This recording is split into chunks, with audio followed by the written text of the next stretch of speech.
Welcome to today's episode. In this video, we'll count down 10 of the Bible's biggest creatures and compare their estimated size with an ordinary 6 foot or 1.82 meters human being. So, this is our scale for today.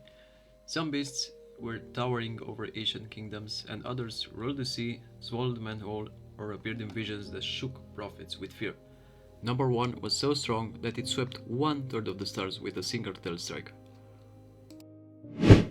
So, starting at number 10, we have Daniel's first beast, the winged lion. So, Daniel saw 4 enormous beasts rising from a stormy sea.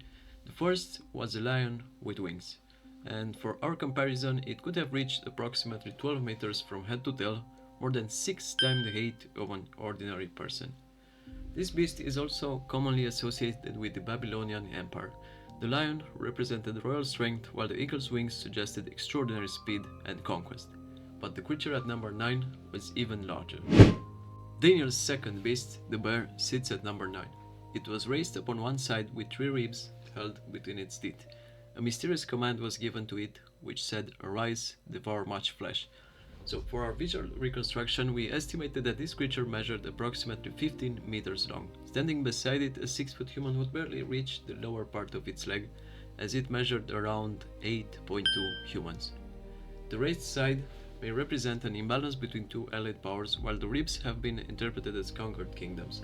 Many scholars still associate this beast with the Medo-Persian Empire, although interpretations may differ.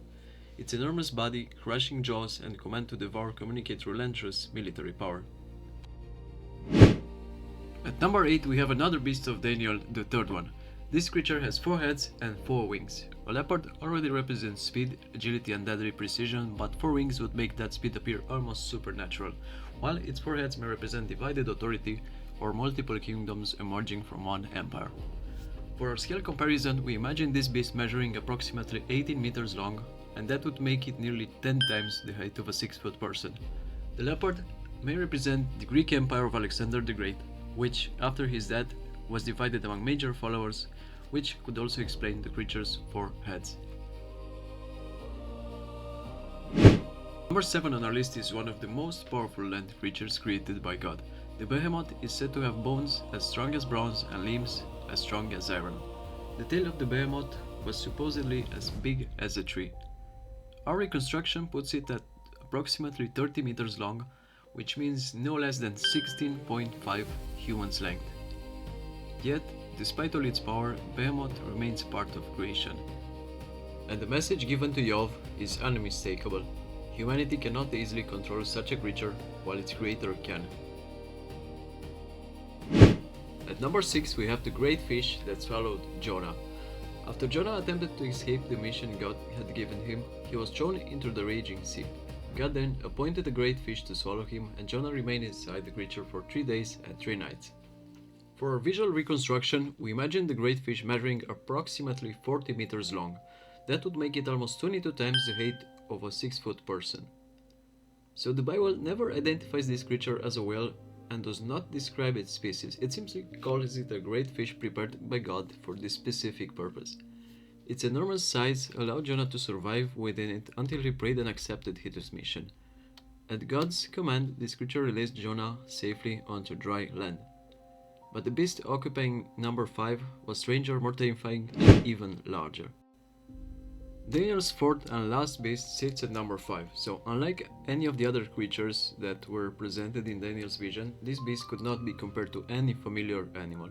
It was terrifying, extraordinarily powerful, and equipped with enormous iron teeth and bronze claws. For a scale comparison, we imagine this creature measuring approximately 50 meters long. That would make it around 27.5 times the height of a 6-foot human. So this beast crushed its victims, devoured them, and trampled whatever remained beneath its feet. The 10 horns rose from its head, followed by another smaller horn with human-like eyes and a mouth that spoke arrogantly. The fourth beast is commonly associated with a final and exceptionally powerful empire. Many traditional interpretations connect it with the Roman Empire, although its complete meaning and its connection to the end times remains debated. Moving on to the troubled waters, we have Leviathan at number 4, one of the most famous monsters described in the Bible. In the book of Job, Leviathan is presented as a creature that no human could capture or control. Its body was protected by rows of tightly sealed scales, its teeth inspired terror, and smoke appeared to rise from its nostrils. We estimate that the Leviathan measured approximately 80 meters long. So, on our scale, that means 44 humans in length. Job's description even portrays flames and sparks coming from its mouth, so whether these details describe a literal creature, poetic imagery, or a supernatural sea monster, Leviathan represents a power far beyond human control. At number 3, we have the great sea creatures called the Tanninim. The Hebrew word can refer to enormous sea creatures, serpents, or dragons, so this has led to different views ranging from natural marine animals to colossal creatures unlike anything living in the oceans today. For our comparison, we imagine the largest of these creatures reaching approximately 100 meters long. That would equal almost 55 humans, so these creatures are really starting to get big. Unlike the sea monsters of many ancient creation stories, these beings were not rivals of God. They were created by Him and placed within the seas as part of the order world. Sitting at number 2 we have Rahab, the ancient sea monster of chaos. In the book of Job, God is described as crushing Rahab through his power, and similar imagery appears in Psalms and Isaiah, where the defeat of Rahab represents God's wrath over chaos and hostile kingdoms. For measurement, Rahab is imagined by us to be about 150 meters long, so on our scale that means 82 persons length. Rahab is also the embodiment of the uncontrolled and destructive power of the ancient sea, yet even this colossal monster found its end when it upset God. At number 1 we have the Great Red Dragon from the book of Revelation. John describes an enormous red dragon with 7 heads, 10 horns, and 7 crowns upon its head. Its tail swept a third of the stars from heaven and cast them down to the earth. For our scale comparison, we measured the dragon at about approximately 300 meters from head to tail. That would make it almost 165 times the height of an ordinary human. Its 7 heads and 10 horns represent immense authority, kingdoms, and political power. Its colossal body stretches across the heavens, making it the largest creature in our visual reconstruction.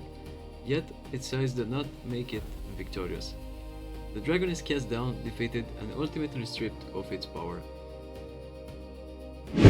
If you enjoyed this video, please feel free to give it a like and share it to someone you care about. Also, this might be a very good type of content for kids to bring them closer to the Bible. Also, the content from this book was taken from Mysterious Beings of the Bible by V. Orhel, which you can find in the link in my descriptions. Well, until next time, God bless you.